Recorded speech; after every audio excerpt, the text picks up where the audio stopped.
Okay, let's unpack this. Welcome to the Deep Dive, the place where we take a stack of your sources, articles, research, our own notes, and really pull out the most important bits of knowledge and insight just for you. Hmm. Today we're diving into a unique combination, topics that might seem, well, pretty unrelated at first glance. Yeah, they do seem miles apart. But we think, as we'll discover, they share some surprising sort of underlying principles. Indeed. We're setting the stage for an exploration that it really spans the very practical side of daily life, specifically the fascinating details of train travel. Right. And then we're shifting gears, focusing on the often unseen but absolutely critical operations within the business world. We're talking about the vital role of a purchasing manager. That's right. So our mission today is to distill key insights, maybe unearth some surprising facts, and definitely offer practical knowledge from all this diverse material. By the end of this deep dive, you'll be genuinely well-informed, whether you're, planning your next trip or trying to understand the complex world of business better. So, ready to jump in? Mastering the train journey. Right. Let's start by setting the scene. A really common travel scenario, pulled right from one of our source dialogues. Picture this. Yeah. You're at the ticket counter. Mm-hmm. You walk up and say, "Hi, I'd like to purchase a one-way ticket to Brussels, please." Okay. And the clerk might say something like, "Certainly, sir.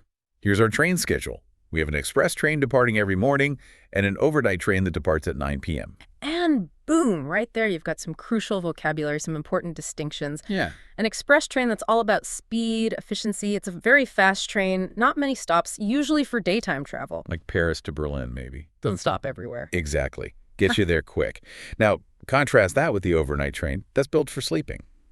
And it can be a fantastic budget-friendly option because, well, you save on a hotel room for the night. That is fascinating. Because the choice isn't just speed versus saving money, is it? It's about the whole travel experience. Right. Are you trying to be super efficient, or are you looking for something a bit more, immersive?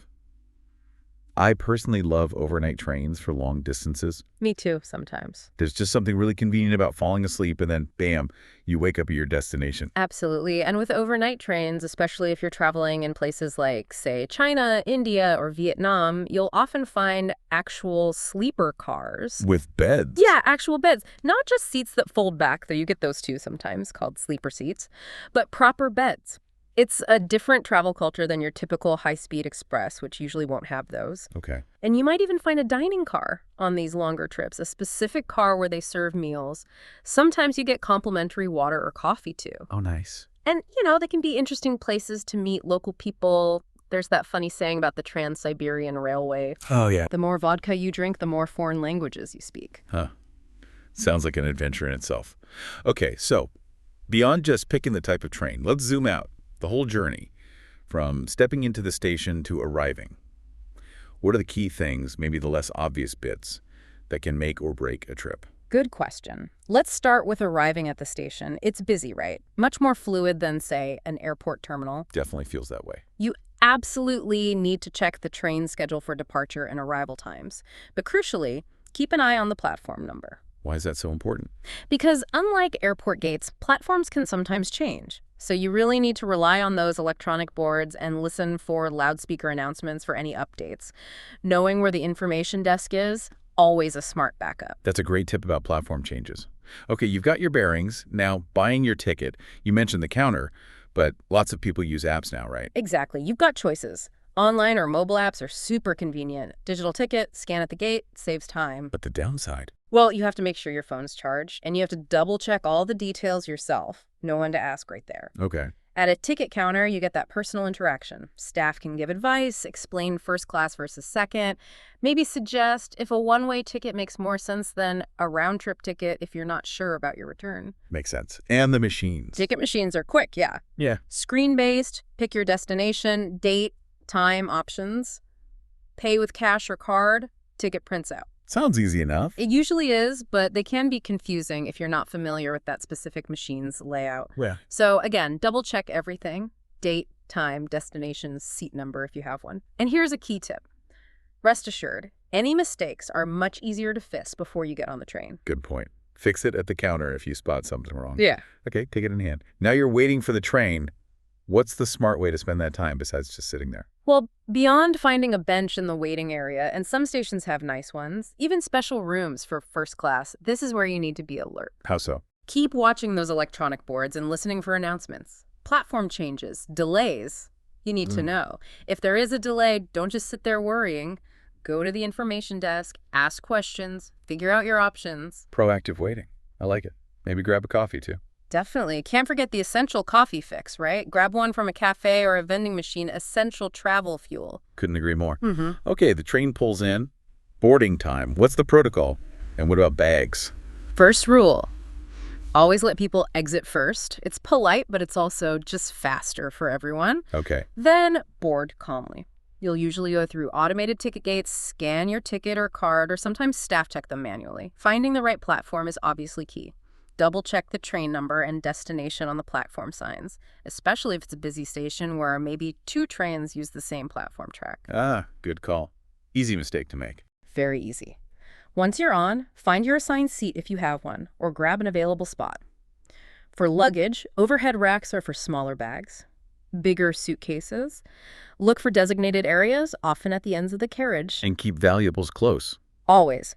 Don't leave your wallet or phone in a suitcase in a luggage rack far away. Keep essentials with you. Move quickly but calmly, and don't hesitate to ask a conductor or even another passenger if you need help finding your seat or storing your bag. Right. So you're settled inside the train. What happens next? Expect the train conductor or maybe a ticket inspector to come around. They'll check tickets, including digital ones on your phone, so keep that phone charged. Good reminder. On longer trips, like high-speed or overnight, you might have more services, those dining cars we talked about, maybe food carts, Wi-Fi, power outlets, restrooms, obviously. But generally, the main thing is just being considerate. How so? Keep your voice down, be aware if there are designated quiet cars, maybe step into the vestibule area for phone calls. Enjoy the view, definitely. But also listen for announcements about upcoming stops. Which brings us neatly to arriving at your destination. Yeah.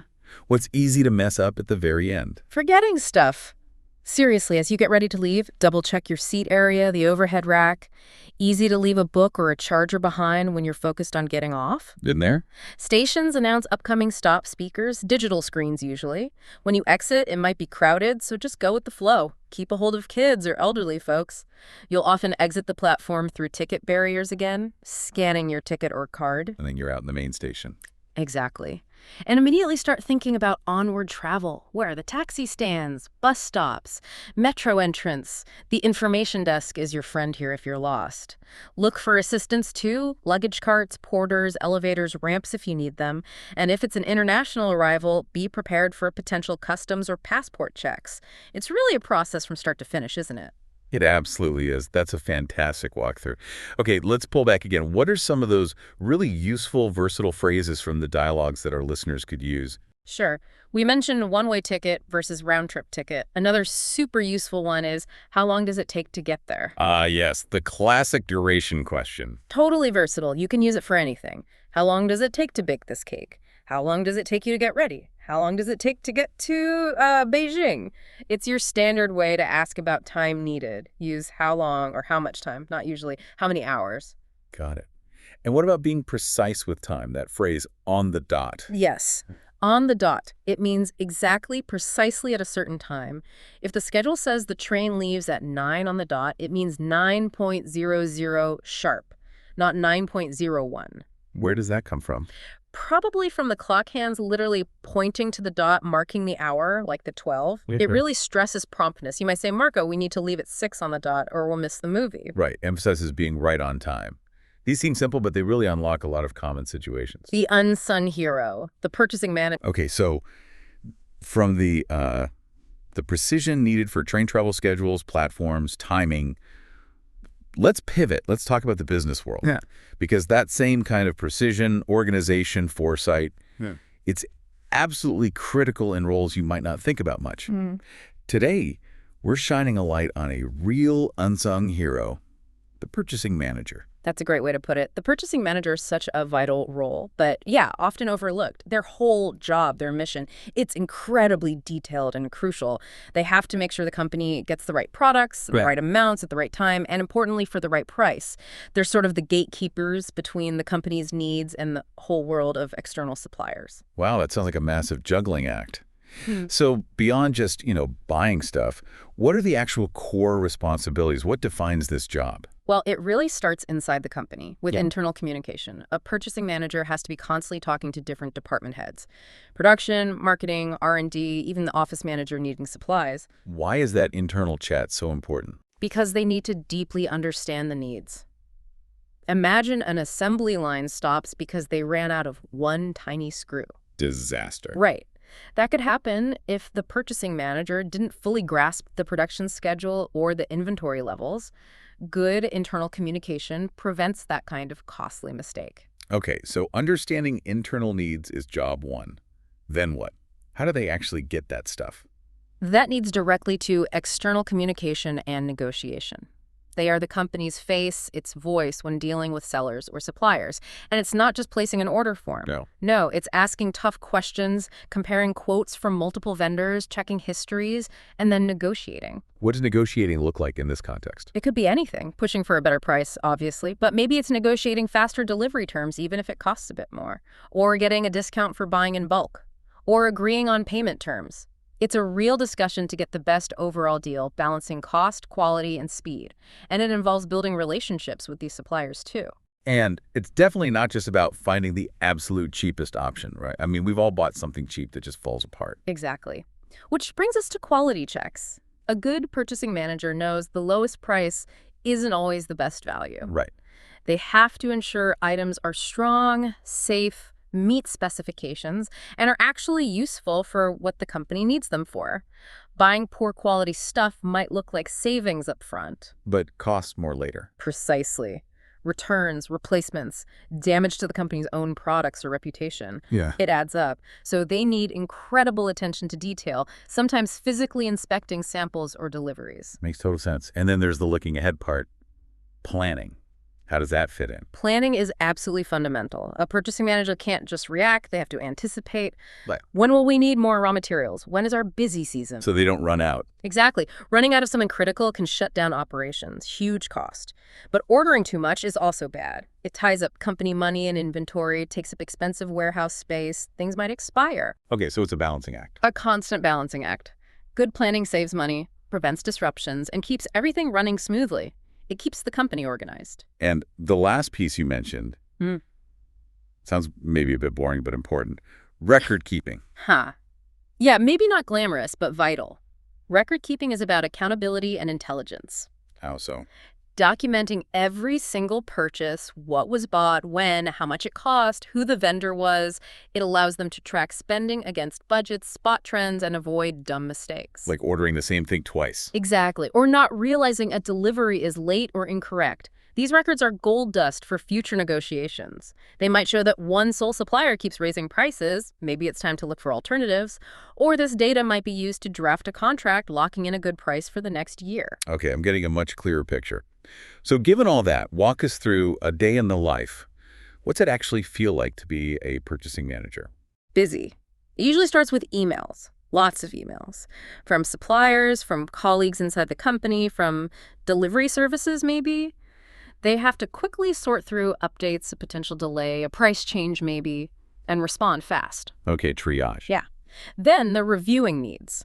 Looking at inventory reports, maybe talking to department heads about what's running low. They might spend time researching new potential suppliers, looking for better quality or prices. Lots of calls and meetings. Definitely. Phone calls, video calls, maybe face-to-face meetings with suppliers, discussing product quality, delivery times, negotiating those costs. They need to be polite, professional, but also firm to get good deals. And documenting everything. Constantly. Taking careful notes, updating records in computer systems or spreadsheets. They track all the purchases, create reports for company leaders. They might even physically go to the warehouse when a big shipment arrives to do quality checks. Looking for broken stuff. Broken stuff, missing items, poor packaging, anything wrong. And if there is, they have to report it, contact the supplier, figure out a solution. And they're always planning for the future, too, ordering ahead for Christmas season, maybe exploring long-term contracts, always thinking how to save money for the long run. And the end of the day? Probably checking emails again, making final notes, maybe creating a to-do list for the next day, making sure all the orders are placed, all the problems are being handled. It's intense. It really sounds like that paints a very dynamic picture, and it highlights just how many different skills they need. What are some of those essential skills and qualities that maybe apply to lots of jobs, not just purchasing? Oh, absolutely. These are transferable skills. Top of the list, communication. Makes sense. They have to speak and write clearly with everyone. Internal teams, external suppliers, delivery drivers. Clear communication prevents so many mistakes. Then organization. You just have to be organized. Tracking all those orders. Orders, receipts, price lists, delivery dates. Often using specialized software or complex spreadsheets. If you're not organized, you'll miss deadlines, order the wrong things, go over budget. It's chaos. And they're constantly making choices, right? Non-stop decision-making. Which supplier? Which product? Pay more for faster shipping or wait? They need to weigh price, quality, time, often very quickly, knowing their choices have real financial impact. Finding the most suitable replacement if something's unavailable requires good judgment. Which leads to needing good problem-solving skills, I bet. Definitely. Things go wrong. Deliveries are late, items arrive broken, the wrong thing shows up. They can't just freeze. They need to stay calm, figure out the root cause, and find a solution fast. Contact the supplier, get a refund, arrange a replacement. And math. How much math is involved? Good basic math skills are essential. Working with prices, calculating discounts, comparing cost per unit, staying within budget. It's not advanced calculus, but you need to be comfortable with numbers to spot the best value. Like, is 10 items for $100 better than 12 items for $110? Quick calculations like that. Okay. Anything else? Patience is surprisingly important. Really? Yeah, you're often waiting for suppliers to respond, waiting for deliveries, waiting for internal approvals. You also deal with a lot of different personalities, so being patient, polite, and professional helps build those crucial relationships. And finally, maybe most importantly, honesty and responsibility. Because they handle company money. Exactly. They're trusted with significant sums. They have to act ethically, always in the company's best interest, follow the rules, and own up to mistakes if they happen. People need to be able to count on us, or rather, count on them to be trustworthy. That's a really comprehensive list of skills. But even with all that, it can't be easy. What are the big challenges faced by a purchasing manager? The everyday headaches. Oh, there are plenty. A classic one is late deliveries. Ugh, I can imagine. If the parts don't arrive, the factory might have to stop. Huge problem. The manager has to chase the supplier, maybe escalate the issue, possibly even scramble to find an emergency alternative source. It's stressful. And what if the delivery arrives, but it's wrong? That's another big one. Wrong items or poor quality items. It's incredibly frustrating. You ordered X, you got Y, or X arrived broken. Again, quick action is needed. Document the problem. Contact the supplier immediately. Negotiate a solution, refund, replacement, discount. And if it keeps happening with one supplier, you might have to cut ties and find someone new. And prices must be a constant battle, especially now. Absolutely. Unexpected price changes are a major challenge. Fuel costs go up, the economy shifts, there's a shortage of a raw material. Suddenly your budget is blown, so they're constantly needing to renegotiate, find cheaper alternatives, maybe buy in bulk if it makes sense long term. And just managing their own time. Yeah, time management and priorities are juggling so many tasks at once. Emails, calls, reports, problem solving, often under pressure. They have to be masters at figuring out what's most urgent and focusing on that. Plus dealing with all those different people you mentioned. Right. Working with different people can be tricky.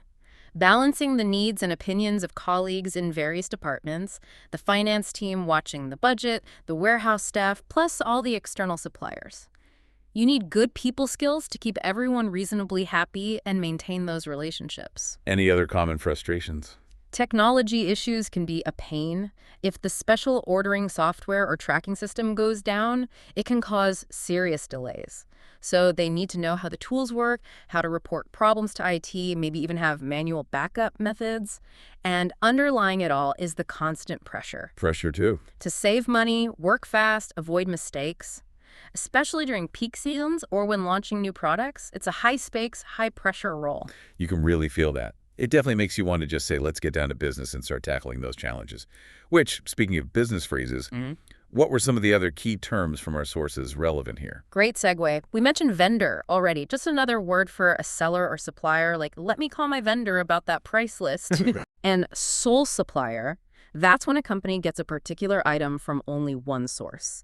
Like maybe IBM is their sole supplier for a specific type of server chip. Can be efficient, but also risky if that supplier has problems. Right, puts all your eggs in one basket. Exactly. And we touched on draft a contract. That specific verb, to draft, means to prepare the formal document, like a contract or a business plan, more formal than just write. Gotcha. What about phrases for building trust or getting people on board? Ah, good ones, like rest assured. You say that to give someone confidence. Don't worry, rest assured, Marco, I'll handle the delivery. Right. Or count on us, meaning you can depend on us, rely on us, builds trust. And for the long run, thinking about long-term implications or relationships, not just the immediate future. And that fun one, jump on the bandwagon. How's that used in business? Well, jump on the bandwagon means joining something popular, following a trend. Casually, it might be buying the latest phone because everyone else has it. Right. In business, a manager might encourage their team to jump on the bandwagon and support a new company initiative. Or maybe the company decides to jump on the bandwagon and adopt a new technology that's becoming the industry standard. It's about joining in with what's becoming popular or accepted. It's really clear how understanding all this, the skills, the challenges, even these specific phrases, goes way beyond just knowing about one job title. It gives you insights you can use in interviews, in teamwork, when you're solving problems, or just talking about business generally. It really connects the language to how things actually work in the real world. Outro. And just like that, we've reached the end of this deep dive. What a journey. We went from the nitty-gritty of train travel platforms, tickets, overnight sleepers, all the way to the complex, high-pressure, and honestly pretty crucial world of the purchasing manager. It's fascinating, isn't it, how understanding the details of planning a train trip, the timing, the information you need, the planning involved, actually parallels the kind of precision needed in business procurement. That's a great connection. Both demand real organization, looking ahead, and super clear communication to make sure things run smoothly and efficiently. Finding those insights in unexpected places. Absolutely. So here's a final thought for you, our listener. Next time you're planning a trip, or maybe even just making a purchase, big or small, what hidden steps, what overlooked roles, like the purchasing manager, might you be more aware of now? And how might that awareness actually make your own experience a bit smoother, or maybe even your decision a bit smarter? Something to think about. Definitely food for thought. Thanks for joining us on The Deep Dive.